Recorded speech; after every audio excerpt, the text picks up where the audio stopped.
After you have created your pivot table, you will see the field list on the right. In this field list, you can change the design of the pivot table by adding and arranging its fields. If you want to sort or filter the columns of data shown in the pivot table, you will be able to do so from this list. Let's begin. If you want to move a field of data from rows to columns, you just click and drag it to columns. In this example, I brought the buyer's name from rows to columns.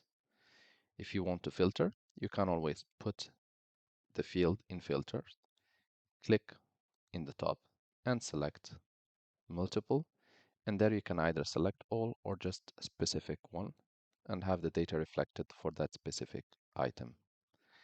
If you want to change the type of the value in the field, click on the field itself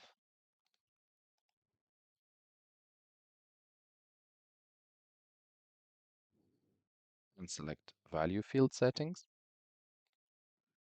and here you will be able to change the value of the field.